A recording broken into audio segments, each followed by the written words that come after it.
Price Lord, மரியே வாழ்க. இன்னைக்கு இன்னொரு முக்கியமான அவசியமான எல்லாரும் தெரிஞ்சுக்க வேண்டிய திருஜெபமாலை பற்றி பார்க்க போகிறோம். உங்களுக்கே தெரிஞ்சுக்கும் என்ன ஜெபமாலை சொல்ல போகிறேன்னு. ஆமாங்க, வியாகுல தாயோட ஜெபமாலை தான் இன்றைக்கி பார்க்க போகிறோம். அதாவது வியாகுல மாதாவின் 7 வியாகுலங்களுக்குன்னு ஒரு தனி ஜெபமாலை இருக்குது. நம்ம எல்லாருக்குமே அதை பற்றி தெரியும்னு நினைக்கிறேன். நம்ம இந்த ஜெபமாலை பயங்கர வல்லமையான ஜெபமாலை. இதை பற்றி நம்ம கண்டிப்பாக தெரிஞ்சுக்கணும். நம்ம நிறைய பேர் வியாகுல மாதானாவே வீட்டில் வச்சுக்கிறதுக்கு, படத்தை மாட்டுறதுக்கோ இல்லை அந்த ஜெபமாலை ஜெபிக்கிறதுக்கோ ரொம்ப யோசிப்போம். ஏன்னா ஏற்கனவே எனக்கு நிறைய கஷ்டங்கள், வியாகுலங்கள் இருக்குது, நீ இது வேறையா அப்படின்னு சொல்லி. பட் இந்த ஜெபமாலையை நம்ம ஜெபிக்கும்போது நம்மளுடைய வியாகுலங்கள், கஷ்டங்கள், சிலுவைகள் எல்லாமே தீர்க்கப்படுமே ஒழிய ஆகவே ஆகாது. அது நம்மளுடைய தவறான ஒரு எண்ணம் தான். ஆனால் இந்த ஜெபமாலையை ஜெபிச்சு நிறைய பேர் சாட்சிகள் இருக்காங்க, இதோட முழு பலனை பெற்றவர்கள். ஏன்னா இந்த ஜெபமாலைக்கு நிறைய சிறப்பு அருளும் ஆசீரும் அந்த அம்மா கொடுத்துருக்குறாங்க. யாரெல்லாம் இந்த ஜெபமாலை ஜெபிக்கிறாங்களோ, அதாவது குடும்பத்தில் சமாதானம் இல்லை, பிரச்சனை இருந்துச்சுன்னா இந்த ஜெபமாலை ஜெபிக்கணும்.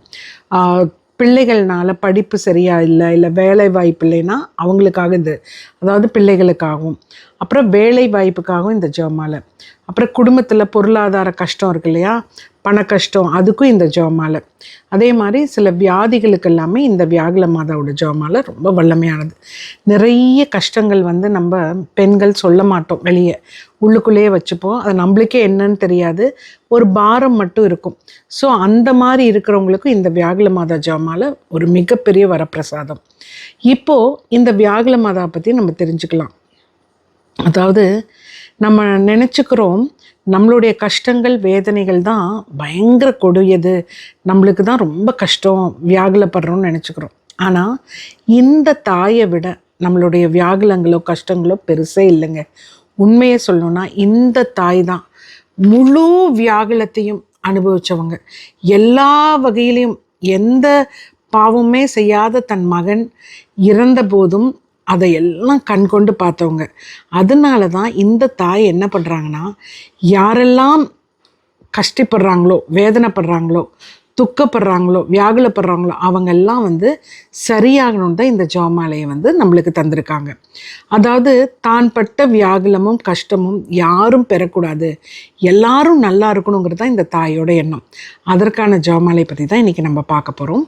இந்த தாயை முதல்ல நம்ம உற்று நோக்குவோம்.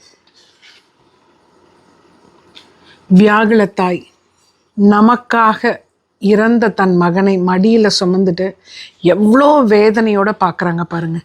அதுதான் இந்த ஜெபமாலை தான் இதில் மாட்டியிருக்கு. அதாவது யூத வழக்கப்படி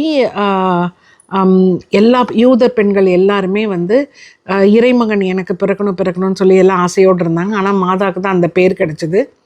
அப்போ எவ்வளோ சந்தோஷமாக இருந்திருப்பாங்க பாருங்களேன், இறைமகனே மகனாக பற்று. பட் இந்த வியாகுலம் சேச பிறந்து 8வது நாள்லேருந்தே ஆரம்பிக்குது. ஆனால் இந்த அம்மா துவண்டு போயிடல. இல்லை நான் இறை திட்டத்துக்கு சொன்ன நாட்டிக்கு எனக்கு இவ்வளோ கஷ்டமானு சொல்லிட்டு இதை விட்டு விலகி போகலை, ஆண்டவர் விட்டு விலகி போகல. மென்மேலும் அவருடைய திட்டத்துக்கு அவரையே நாடி நாடி நெருங்கி இருந்த நாட்டிக்கு தான் இன்னைக்கு மிக பெரும் அந்தஸ்தோடு இந்த தாய் நமக்கு தாயாக விளங்குகின்றார்கள். அதாவது நம்மளுக்கு ஆறுதல் அளிக்கும் தாயாக, நம்மளுடைய கஷ்டங்களை எல்லாம் புரிந்து சரிப்படுத்தும் தாயாக நமக்கு காட்சி தராங்க. அதாவது இந்த ஜெபமாலை எல்லார் வீட்லேயும் கண்டிப்பாக இருக்க வேண்டிய ஜெபமாலை, எல்லாரும் கண்டிப்பாக ஜெபிக்க வேண்டிய ஒரு ஜெபமாலை தான் இந்த வியாகுல தாயின் ஜெபமாலை. அதாவது அவங்கள மாதிரி ஒரு அனுசரிப்பு, ஒரு தாழ்ச்சி, இந்த அம்மாவோட அடையாளமே தாழ்ச்சி தான். ஸோ நம்ம இன்றைக்கி இந்த வியாகுல தாயின் ஜெபமாலை பற்றி பார்த்துக்குவோம்.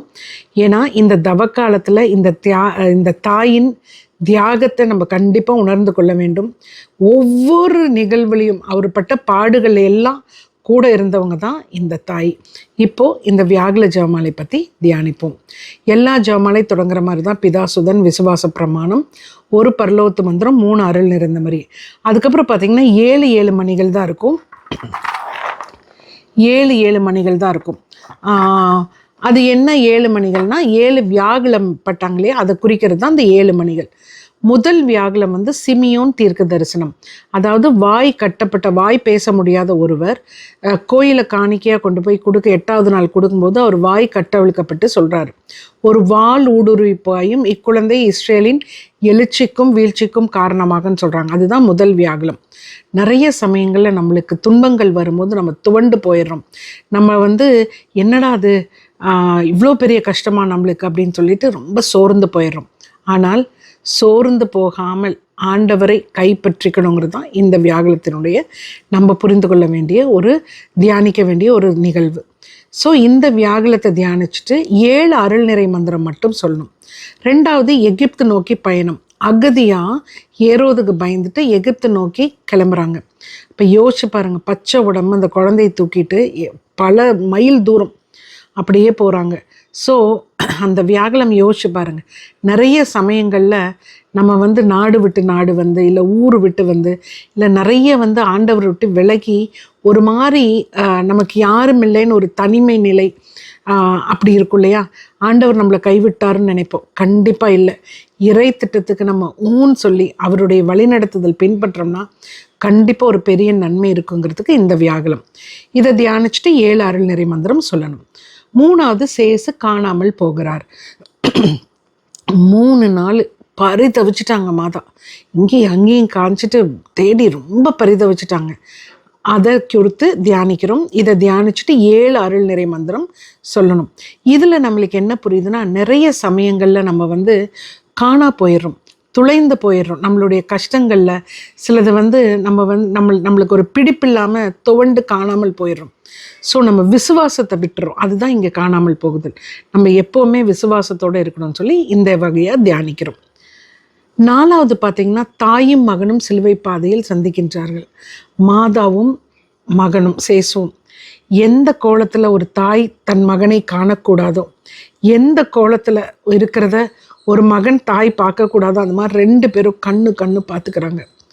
எவ்வளவு ஆசையாக பாசமாக வளர்த்த பையன் உருக்குலைந்து அப்படியே வர்றதை பார்த்து அந்த அம்மாவுக்கு தண்ணியே இல்லையா, ரத்த கண்ணீர் வடித்தார்கள். அவ்வளோ வியாகுலம், அவ்வளோ கஷ்டம், பயங்கர சொல்ல முடியாத வியாகுலத்தை இந்த தாய் பட்டிருக்காங்க. ஸோ அந்த நிலையை தான் குறித்து தியானிக்கணும். தியானிச்சுட்டு 7 அருள் நிறை மந்திரத்தை சொல்லணும். இங்கே என்னன்னா, நிறைய சமயங்களில் நம்மளுக்கு வந்து என்ன செய்கிறது எதுன்னே புரியாது. முடிவுக்கு வந்துடுவோம். இனி எனக்கு எதுவுமே உதவுறதுக்கு யாரும் இல்லை, இனி என்ன இருக்குது அப்படின்னு ஒரு நிலை, ஒரு ஒரு ஒரு நம்மளே ஒரு பரிதாபத்துக்குரிய நிலை. யாராவது எனக்கு உதவி செய்ய மாட்டாங்களா, எனக்கு அவ்வளோதானான்ற நிலைமைக்கு வந்துடுவோம். ஆனால் ஆண்டவர் நம்ம கஷ்டத்தெல்லாம் பார்த்துட்ருக்காங்க. இந்த தாய் நம்மளை கைவிட்டுற மாட்டாங்கன்னு நம்ம தைரியமாக இருக்கணுங்கிறது தான் இந்த வியாகுலங்கள். 5வது சேசு இறக்குறாரு. எந்த பாவமே செய்யாத ஒருவர் நமக்காக இறக்கின்றார். பயங்கர கொடுமைகளை சந்தித்து இறக்கின்றார். இது என்னன்னா, நிறைய சமயங்களில் விசுவாச இன்மையினால் இறந்து போயிடுறோம். இப்போ நம்ம இறந்த நிலையில் இருந்தாலும் ஆண்டவர் இருக்கார், என்னை காப்பாற்றுவார், இந்த தாய் எனக்காக பரிந்து பேசி என்னோட கஷ்டங்கள்லாம் நீக்குவாங்கன்னு விசுவாசத்தோடு எழணுங்கிறது தான் இது. இதை தியானிச்சுட்டு 7 அருள் நிறை மந்திரத்தை சொல்லணும். 6வது பார்த்திங்கன்னா, தாயின் மடியில் சேசுவை கிடத்துகிறார்கள். அதுதாங்க இந்த சுருவம். அப்படியே அந்த தாய், வியாகுல தாயோட மடியில் சேசுவோட இறந்த உடல் அப்படியே வைக்கிறாங்க. தன் மகனை எவ்வளோ ஆசையாக வளர்த்துருப்பாங்க, எவ்வளோ வந்து இது பண்ணியிருப்பாங்க, எவ்வளோ குழந்தையாக தன் மகனை வந்து கொஞ்சிருப்பாங்க இந்த மடி. இப்போது இறந்த அந்த குழந்தைய வந்து, அந்த குழந்தையாக இருந்த இயேசுவை தன் மகனை மடியில் கிடத்திட்டு ரொம்ப நொந்து போய் பார்க்குறாங்க. இந்த இதை தியானிச்சுட்டு 7 அருள் நிறை மந்திரத்தை சொல்லணும். நிறைய சமயங்களில் நமக்கு யார் ஆறுதல் அளிப்பாங்க, நமக்கு யார் இருக்கிறாங்க அப்படின்னு துவண்டு போயிடுவோம். ஆனால் இங்கே இந்த தாய், நான் பட்ட துன்பம் யாரும் பெறக்கூடாது, யாருமே இந்த மாதிரி ஒரு வேதனை, மகனை இழந்த வேதனை, இதுக்கு சமமாக எந்த கஷ்டையும் படக்கூடாதுன்னு தான் இந்த தாய் ஆறுதல் அளிக்கிறதுக்கு நமக்காக வந்திருக்கின்றார்கள். அடுத்தது 7வது வியாகுலம். சேசுவின் உடலை அடக்கம் செய்கிறார்கள். இறந்த சேசுவின் உடலை அடக்கம் செய்கிறார்கள். நம்மளையெல்லாம் மீட்டெடுப்பதற்காக ஒருத்தர் பலியாக இருக்கிறார். நம்ம விசுவாசத்தில் நம்ம வந்து விசுவாச ஈன்மையினால் அடக்கமாயிடக்கூடாது. எனக்காக ஒருவர் இருக்கின்றார், கண்டிப்பாக என்னை மீட்டெடுப்பார், எனக்காக உயிரை கொடுத்தவர் என்னோட கஷ்டங்களை எல்லாம் என்னை கைவிட மாட்டார்னு விசுவாசத்தோடு இருக்கணுங்கிறது தான் அது. இதை தியானிச்சுட்டு 7 அருள்நிறை மந்திரம் சொல்லி பிதாசுதன் போட்டு வச்சுக்கணும். ரொம்ப வல்லமையான ஜெபமாலை இது. யாரெல்லாம் இதை சொல்கிறாங்களோ அவங்க கூட நான் இருப்பேன் அப்படின்னு சொல்லி இந்த அம்மா சொல்கிறாங்க. அவங்கள நான் கஷ்டப்பட விடமாட்டேன், என்னால் அவங்க கண்ணீர் விட நான் விடமாட்டேன் அப்படின்னு சொல்லி இந்த தாய் வாக்குறுதி கொடுத்துருக்காங்க. அதே மாதிரி நிறைய சமயங்களில் சொல்லுவோம், என்னுடைய வேதனையும் கண்ணீரும் என் தலகாணிக்கு தெரியணும். ஆனால் இந்த தாய் சொல்கிறாங்க, உங்கள் கஷ்டம்லாம் சொல்லாமலே எனக்கு புரியும், நான் சரிப்படுத்துகிறேன்னு சொல்கிறாங்க. இந்த ஒரு ஜெபமாலை மட்டும்தாங்க கருத்துக்கள் வைக்காமல் வேண்டுதல் வைக்காமல் நம்ம ஜெபிக்க வேண்டிய ஜெபமாலை. எதுவுமே சொல்ல வேண்டாம். இந்த அம்மா எல்லாத்தையும் சரிப்படுத்தி நமக்கு முழு விடுதலை கொடுப்பாங்க. நம்ம குடும்பத்தை ஆசீர்வாதத்தினால் நிரப்புவாங்க, குடும்பத்தில் சமாதானம் தருவாங்க, நம்முடைய கஷ்டங்கள் வியாகுலங்கள் எல்லாத்தையும் துடைத்து போடுவாங்க. அதே நம்பிக்கையோடு விசுவாசத்தோடு இந்த வியாகுல தாயை நோக்கி நம்ம ஒப்பு கொடுப்போம். நம்ம ஒவ்வொருவரையும் ஒப்பு கொடுப்போம். புனித வியாகுல அன்னையே எங்களுக்காக வேண்டிக் கொள்ளும். புனித வியாகுல தாயே எங்களுக்காக வேண்டிக் கொள்ளும். எங்கள் வியாகுலங்களை சொல்லாமலே அறிந்த வியாகுல அன்னையே எங்களுக்காக பரிந்து பேசும். ஆமேன். Mamma loves you all.